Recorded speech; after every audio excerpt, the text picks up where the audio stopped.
வணக்கம். இலங்கை ஆய்வு செய்திகளுக்காக நான் ஹரிணி. யாழ்ப்பாணம் தேர்தல் மாவட்டத்திலிருந்து ஒரே ஒரு நிஜமான நாடாளுமன்ற உறுப்பினர் தேர்ந்தெடுக்கப்பட்டுள்ளார் என்பது சமீபத்தில் நடந்த மாவட்ட அபிவிருத்தி குழு கூட்டத்தில் எடுக்கப்பட்ட காணொளிகள் தெளிவாக காட்டுகின்றன.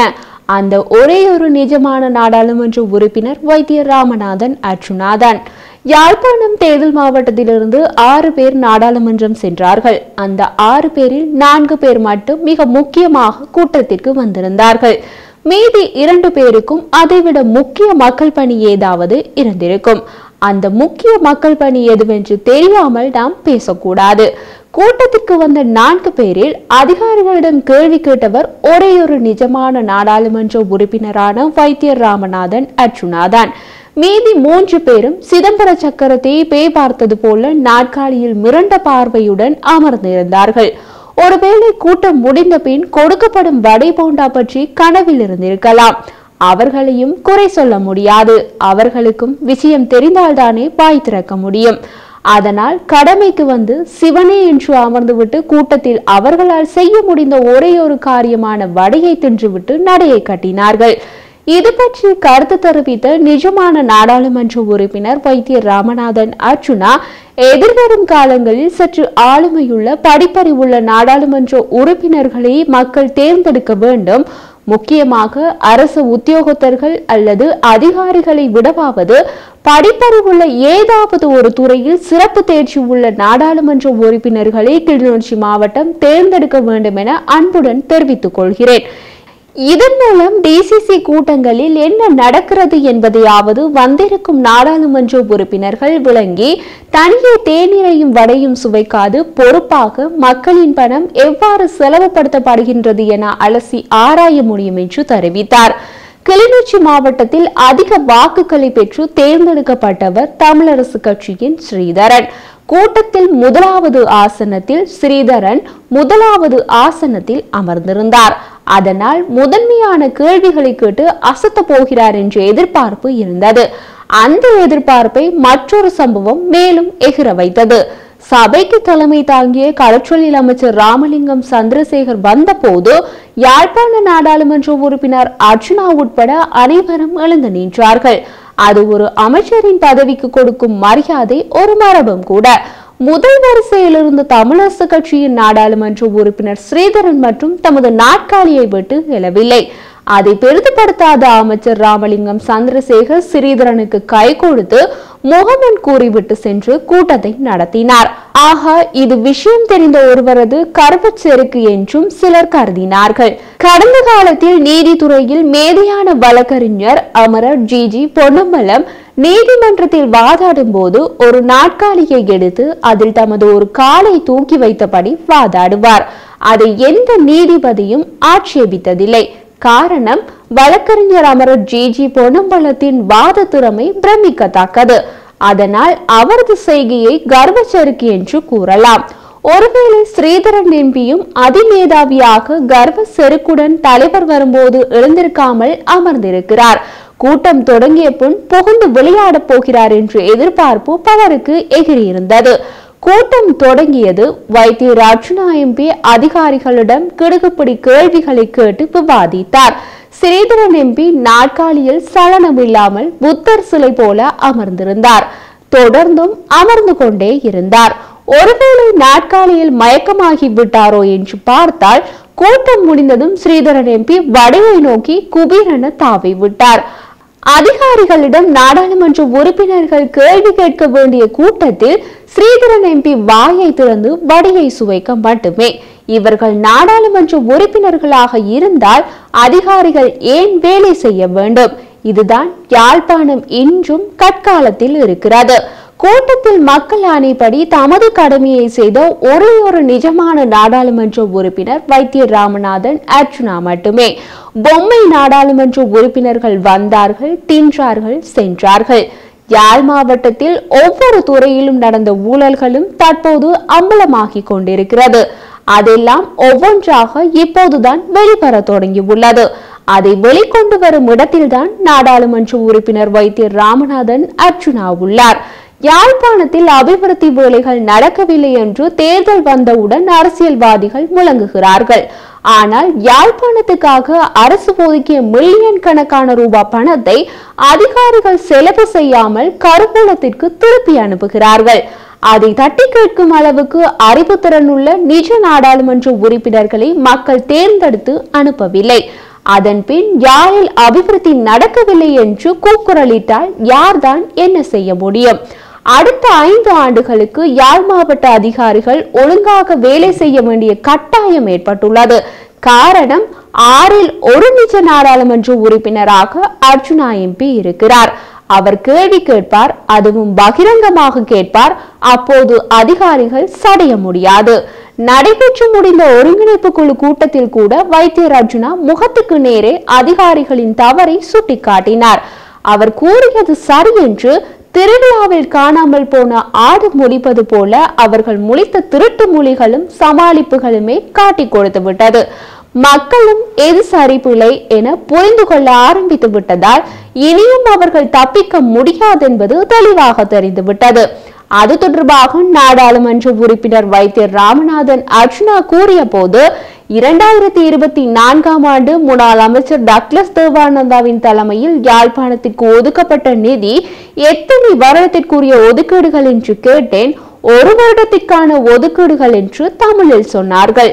மொத்த பணத்தில் பெரும்பகுதியான பணம் பாவிக்கப்படாமல் ஏன் திருப்பி செல்லப்படுகின்றது என்பதை கேட்டேன்.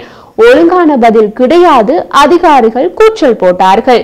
சகல வேலைகளும் அந்தந்த காலாண்டுகளில் முடிவுற்றதாகவே காட்டியிருக்கிறார்கள். ஆனால் மொத்த பணத்தில் கால் பணம் கூட அவர்கள் செலவு செய்திருக்கவில்லை. இதை வேண்டுமானால் அந்த வடைகள் சாப்பிட்டு விட்டு போகும் மற்ற நாடாளுமன்ற உறுப்பினர்கள் இவ்வளவு காலமும் கேட்டு தலையாட்டி விட்டு போயிருக்கலாம். ஆனால் அது என்னிடம் பலிக்காது. நீங்கள் ஒரு விவரம் தெரிந்தவன் முன்னால் ஒரு முட்டாள்தனமான பிரசன்டேஷன்களை செய்து கொண்டிருக்கிறீர்கள் என்று நான் அதிகாரிகளிடம் சொன்னபோது அதை அரசாங்க அதிபரும் கௌரவ அமைச்சரும் ஏற்றுக்கொண்டார்கள். உயரதிகாரிகள் என்ற போர்வையில் அரசியல்வாதிகளினால் மேல்மட்டங்களின் கதிரைகளை நிரப்பிக் கொள்பவர்கள் யாரும் யாரையும் கேள்வி கேட்க கூடாது என்ற அதிகார துணிச்சலில் வாழ்ந்து கொண்டிருக்கிறார்கள் என சுட்டிக்காட்டியுள்ளார். இதோ இந்த ஆண்டு யாழ்ப்பாணத்தில் என்ன நடந்தது என்று நிஜ நாடாளுமன்ற உறுப்பினர் அர்ஜுனா தரும் தரவுகளை பாருங்கள். இதற்கு முன் யாராவது ஒரு யாழ்ப்பாண எம்பி மக்களுக்கு இது போன்ற தரவுகளை வெளிப்படுத்தினார்களா என்று யாராவது சொல்ல முடியுமா? அப்படி ஒரு எம்பி யாழில் இருந்திருந்தால் அந்த எம்பியின் பெயரை பின்னூட்டத்தில் பதிவிடுங்கள். அறிந்து கொள்ள ஆவலாக இருக்கிறோம். இதோ நிஜ நாடாளுமன்ற உறுப்பினர் அர்ஜுனா கூறுவதை பாருங்கள். வணக்கம், நான் டாக்டர் ராமநாதன் அர்ஜுனா. அந்த அன்று செய்யப்பட்ட பிரசன்டேஷன் சம்பந்தமாக ஒரு தெளிவில்லா நிலைப்பாடு மக்களுக்கு இருக்கிறது. இதை அதாவது டிசிசி டிஸ்ட்ரிக்ட் கோஆர்டினேட்டிங் மீட்டிங், மாவட்ட ரீதியிலான கோஆர்டினேட்டிங் மீட்டிங், அதாவது ஒரு அபிவிருத்தியை ஒழுங்கமைக்கின்ற ஒரு சந்திப்பு தான் அன்றைய தினம் நடந்தது. நான் இந்த வீடியோவை பகிர்வதற்குரிய காரணம், தமிழிலும் எனக்கு சொல்ல முடியும் என்பதற்காக, மற்றும் இதனை சகல மக்களிடம் கொண்டு போய் சேர்க்க வேண்டும் என்ற ஒரே ஒரு காரணத்துக்காக. மேலும் ஒரு முக்கிய நோக்கம், அங்கே வந்திருந்த மற்ற பாராளுமன்ற உறுப்பினர்களும் இதை விளங்கிக் கொள்வார்கள் என்பதற்காகவுமே இதனை தமிழில், முக்கியமாக CVK சிவஞானம் எனப்படுகின்ற வயது முதிர்ந்த நபர் அதனை விளங்க முடியாமல் தத்தளித்ததன் காரணமாக இந்த வீடியோவினை வெளியிடுகின்றேன். இது என்னென்றால், நீங்கள் பார்த்தா தெரியும் உங்களுக்கு, அதாவது மாகாண குறித்தொதுக்கப்பட்ட அபிவிருத்தி நிதி 2024 என்று போட்டுக்கிறார்கள். அவ்வாறு போட்டபோது ப்ரொவின்ஷியல் ஸ்பெசிஃபிக் டெவலப்மெண்ட் கிராண்ட், அதாவது ஒரு ப்ரொவின்ஸுக்கு கொடுக்கப்படுகின்ற மொத்த நிதி. அதில் நீங்கள் பார்த்தீங்கன்னா தெரியும், இப்போ உள்ளூராட்சி அமைச்சுக்கு அமைச்சர் இது போட்டிருக்கேன், தொடர் இலக்கம் போட்டிக்கணும். அப்படி 1 2 3 4 5 அப்படி 2 வரைக்கும் போகுது, 2 3 வரைக்கும் போகுது. இதில் இது மொத்தமாக மாகாணத்துக்குரிய முக்கியமான துறைகளை போட்டிக்கணும். உள்ளூராட்சி அமைச்சியை பார்த்தீங்கன்னா தெரியும், அமைச்சர் துறை வேலைகள் எண்ணிக்கை 53 ப்ராஜெக்ட் பிளான் பண்ணியிருக்கணும். அதுக்கு பார்த்தீங்கன்னா தெரியும் 226 மில்லியன் ரூபாய், 2260 லட்சம் ரூபாய் ஒதுக்கப்பட்டிருக்கிறது. இங்கே தான் எங்கள்கிட்ட மெத்தப்படுத்தவர்கள் முட்டாள்தனம் இருக்கிறது.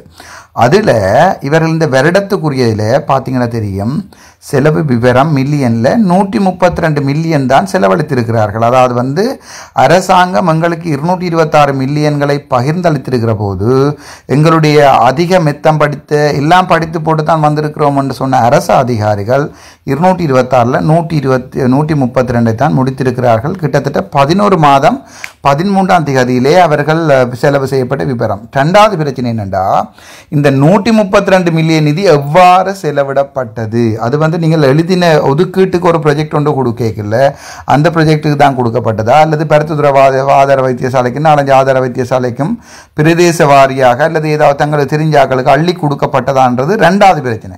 ஆனால் எங்களுடைய அதிபடித்த மேதாவிகள் 226 அதாவது உள்ளூராட்சி அமைச்சின் சுகாதார அமைச்சில் உள்ளூராட்சி அமைச்சுக்கு வந்த 53 ப்ராஜெக்டுக்குரிய 226 மில்லியனில் 132 மில்லியனை தான் இவர்கள் செலவழித்திருக்கிறார்கள் 11 மாதம் 13ஆம் தேதியில்.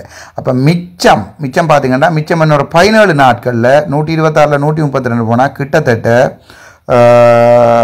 94 சொச்சமான மில்லியன் ரூபாவை இவர்கள் செலவழிக்க வேண்டும் இந்த 31ஆம் தேதிக்குள்ள. அப்படி செலவழிக்காத பட்சத்தில் அந்த நிதி வந்து திருப்பியும் திரசேரிக்கு போகும். அதாவது நீங்கள் நிற்கக்கூடாது, இந்த 226 மில்லியனையும் அரசாங்கம் எங்கள் பேங்கில் போடுமண்டு அவர்கள் அதை இம்ப்ரெஸ் எனப்படுகின்ற அக்கௌண்ட்ஸ் படித்தாலும் தெரியும். அதாவது இந்த நிதியை ஒதுக்குவார்கள், பாதிட்டு ஒதுக்கீடு, அந்த ஒதுக்கீட்டை 100% பாவிச்சா அது வந்து அடுத்த வருஷம் கொடுக்கப்படும். ஆனால் இங்கே பார்த்தீங்கன்னா அடுத்த கோலத்தில் பௌதிக முன்னேற்ற அடிப்படையில் வேலைகளின் எண்ணிக்கை, அதாவது வந்து அது அந்த தலையங்கம் போட்டதே பிள்ளை. அதில் என்ன போட்டிருக்கோணுமெண்டா மொத்தமாக எழுதப்படுற இந்த 53 ப்ராஜெக்டுகளில் முதல் 25 காலாண்டில் இவர்கள் எவ்வளவுக்குரிய ப்ராஜெக்டை முடிச்சிருக்கிறார்கள்ன்றது 25% 10க்கு போடணும். அடுத்து 50% ப்ராஜெக்டுகள், அதாவது 50% அந்த காலாண்டில், அதாவது உதாரணத்துக்கு 12 வருஷம்ண்டா முதல் 3 மாதத்துக்கு எத்தனை கம்ப்ளீட் பண்ணிக்கலாம். அடுத்து 50% 6 மாதம் தானே, 6 மாதத்துக்கு எத்தனை ப்ராஜெக்ட் கம்ப்ளீட் பண்ணிக்கலாம். 75% எத்தனை ப்ராஜெக்ட் கம்ப்ளீட் 100% மிச்சம். அதாவது ஒரு காலாண்டை தான் போடணும். அதை இவர்கள் இதில் 25, 50, 75, 100 போடாமல் முதல் காலாண்டு, 2ஆம் காலாண்டு, 3ஆம் காலாண்டு, 4ஆம் காலாண்டு இவர்களுடைய இந்த தரவை பார்க்கின்ற பொதுமக்கள் நினைப்பார்கள். உங்களுக்கு தெரியும் இதில் வேலைகள் எண்ணிக்கை 53 இருக்குது. ஆனால் இங்கே கூட்டி பார்ப்போம், அதாவது பௌதிக முன்னேற்ற அடிப்படையில் வேலைகள் எண்ணிக்கை 10, 12, 22, 30, 52 மட்டும் 53. அப்போ இவர்களுடைய கதையின்படி இந்த 53 வேலைகளும் 53 வேலைகளும் இப்போது இந்த இதுக்கெல்லாம் முடிச்சிருக்கிறார்கள். அப்படி முடிச்சிருக்கப்பட்டால் நான் கேட்ட கேள்வி 226 மில்லியன் தானே வந்திருக்கு, 132 மில்லியன் உங்கள்கிட்ட செலவழிச்சிருக்கீங்க. அப்போ மிச்சம் நீங்கள் எவ்வளவு 94 மில்லியன் நீங்கள் செலவழிக்கல. அப்போ என்ன இந்த ப்ராஜெக்ட் எல்லாம் முடிஞ்சிருக்கிறீங்கன்னு தான் அந்த அதிபடித்த மேதாவிகளிடம் கேட்டேன். அவளை இது ஒரு சாதாரணமான ஒரு ஓ லெவல் பிள்ளைக்கும் விளங்க கொடுக்குற வேலை. மொத்தம் 226 மில்லியனில் 132 மில்லியன் செலவழிச்சிருக்கிறீங்க. ஆனால் இந்தியாவில் காட்டியிருக்கிறீங்க 51 வேலையும் முடிஞ்சுதுண்டு, 53 வேலையும் முடிஞ்சுன்னு காட்டுறீங்க. அப்படி அடுத்தா பார்ப்போம். அது அவ்வளோதான் உள்ளூராட்சி அமைச்சின்ற செயல்திறன்.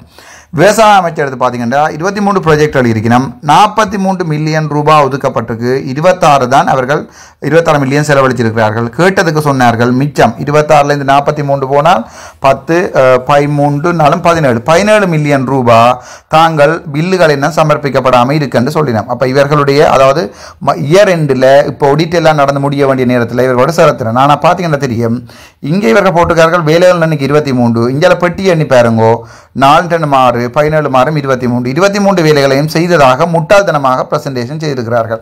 ஆனால் இங்கே 43 மில்லியனில் 26 மில்லியன் தான் பாவிக்கப்பட்டிருக்கு. பொதுமக்களுக்கு இது விளங்கணும், தயவு செய்து இதை ஷேர் பண்ணுங்க. அதே மாதிரி கல்வி அமைச்சரை பார்த்தீங்கன்னா 20 ப்ராஜெக்டில் 152 மில்லியன் ஒதுக்கப்பட்டிருக்கிறது. எங்களுடைய கல்வி அமைச்சு அதிமேதாவிகள் 35 மில்லியன் மட்டும்தான் பாவிச்சிருக்கிறார்கள். அப்போ கிட்டத்தட்ட 152லேருந்து 35 மில்லியன் பாவிச்சா கிட்டத்தட்ட பாருங்க 135, 45, 55 அங்கென்றால் ஓகே 17 117 மில்லியன் 117 மில்லியனை திரசேரிக்கு இவர்கள் திருப்பி அனுப்புகிறார்கள். ஆனால் சொல்லுற கதை என்னென்றால் 20 ப்ராஜெக்ட் எடுத்திருக்காம். இதில் 3-4 காலாண்டில் 8 மாதம் 14 மஞ்சம் 19 8 மாதம் 14 மஞ்சம் 19 20 இங்கே கூட 20 ப்ராஜெக்ட் முடிஞ்ச மாதிரி காட்டிக்கிறார்கள். ஆனால் 152 மில்லியனில் 35 மில்லியனை மட்டும்தான் கல்வி அமைச்சு பாவிச்சிருக்கு. சுகாதார அமைச்சர் எடுத்து பார்த்தா 10 ப்ராஜெக்டில் 120 80 தான் பாவிச்சிருக்கு. அப்போ உங்களுக்கு தெரியும் கிட்டத்தட்ட 40 மில்லியன் ரூபாய் பெறுமதி பாவிக்கப்படலை. ஒவ்வொரு வருடமும் இதுதான் நடந்து கொண்டிருக்கிறது. மகளிர் விவகார அமைச்சர் எடுத்து பார்த்தா 4 ப்ராஜெக்டில் 53 மில்லியன் அனுப்பியிருக்கிறார்கள். 18 மில்லியன் தான் இவர்கள் பாவிச்சிருக்கிறார்கள். அப்போ 53 இந்த 18 கழிச்சு 53 10 கழிச்சா 43, இன்னொரு 10 கழிச்சா 33, 18 தானே, இப்போ 35 மேத்ஸ் படித்தவனுக்கு விளங்கும். 3 3 4 இங்கே 4 எனக்கு மேத்ஸுக்கு ஓ லெவலுக்கு தம்பி சரிதானே. அப்போ மொத்தமாக பாருங்கோ கிட்டத்தட்ட 34 மில்லியன் 53 18 கழிச்சால் 43 33 35 மில்லியன் 35 மில்லியனை இவர்கள் பாவிக்காம திரசேரிக்கு அனுப்புகிறார்கள். இதுதான் இது மொத்தமாக பார்ப்போம். மொத்தம் 110 ப்ராஜெக்டில் 597 மில்லியன் அனுப்பியிருக்கிறார்கள். 294 மில்லியன் தான் இவர்கள் பாவிச்சிருக்கிறார்கள். இந்த செயல்திறன் அற்ற திறமையை நாங்கள் நீதிமன்றத்துக்கு உட்படுத்தணும், இதை தவிர வேறு வழி இல்லை. இவையை நாங்கள் கேள்வி கேட்டால் நாங்கள் முட்டாள்கள், சைக்கோக்கள், பைத்தியங்கள் அப்படி சொல்கிற கைதட்டுற இந்த அரைவாசி பேருக்கு ஒழுங்கா டை கட்டவும் தெரியாது, டை கட்டினா போடுற ஷர்ட்டுக்கு என்ன டை கட்டுற மட்டும் தெரியாது. அப்படிப்பட்ட மெத்தப்படுத்தி இவர்கள் டை கட்டுறது நினைக்கிறது கழுத்தில் இருக்கிறது ஒன்று தொங்கினா தாங்கள் பெரிய ஆக்கல் என்று சொல்லி இப்போது ஓ லெவல் ஏ லெவல் படித்த இளைஞர்கள் கூட டை கட்ட ஆரம்பித்திருக்கிறார்கள் பாடசாலைகளில் கூட. அதே மாதிரி 2வது பாருங்கோ, அதன் விரிவாக்கம் தான் இது. உள்ளூராட்சி அமைச்சில் வீடமைப்புக்கு 14 ப்ராஜெக்ட் இவர்கள் இங்கே பாருங்க 14 ப்ராஜெக்ட் இவர்கள் செய்திருக்கிறார்கள். அந்த 14 ப்ராஜெக்டில் இதில் 20 மில்லியன் இவர்கள் ஒதுக்கப்பட்டிருக்கு, 17 மில்லியன் பாவிக்கப்பட்டிருக்கிறார்கள். இதை இனி எவ்வாறு பாவிச்சார்கள், எதற்கு பாவிச்சார்கள், எங்கே கூடுபட்டது, யாருக்கு இதுக்குரிய வீடுகள் கொடுக்கப்பட்ட 10 மில்லியன் காணுமா காணாதா, அப்படியே தான் பிரச்சனை. இங்கே பாருங்க போக்குவரத்து துறை எடுத்துக்கொண்டீங்கன்னா போக்குவரத்து துறையில் காணவே இல்லை உண்டு, என்ன நடந்தே தெரியாது. அந்த குளம் ஃப்ரீ. சுற்றுலாத்துறையை பாருங்க 15 ப்ராஜெக்டில் 65 மில்லியன் அவர்கள் அனுப்பியிருக்கிறார்கள். 9 மில்லியன் தான் பாவிச்சிருக்கிறார்கள் அதிபடித்த மேதாவிகள். அப்போ இதுக்கு மேலேயும் ஒரு இதையும் விளங்காத அரசியல்வாதிகளை, அது டக்ளஸ் தேவானந்தா இருக்கட்டும், அங்கஜனா இருக்கட்டும், அல்லது எங்களுடைய தோத்து போன அரசியல்வாதி, அவர்களுக்கு இதுகள் விளங்க போறதில்லை. முக்கியமாக என்னது வலது பக்கத்தில் இருந்த 2 பேருக்கும் இந்த வீடியோவை காட்டி விளங்கப்படுத்துங்கோ, அப்போதான் அவைக்கும் அதை விளங்கும். நீர்வளங்கள் வடிவமைப்பில் நீர்வளங்களில் 4.9 மில்லியன் ஒதுக்கப்பட்டிருக்கு. 49 லட்சம் இல்லை 29 லட்சத்தை செலவழிக்கிறார்கள். 2 ப்ராஜெக்ட் முடிஞ்சு 2க்கு 2 போட்டிருக்காங்க. இங்கே பாருங்க இங்கே 2 போட்டுக்கணும். அதே நேரத்தில் இங்கே மட்டும் ப்ராஜெக்ட் 2. அப்போ இதன் செயல்திறன் என்ன, அதுதான் இப்போ என்னுடைய கேள்விக்குறி.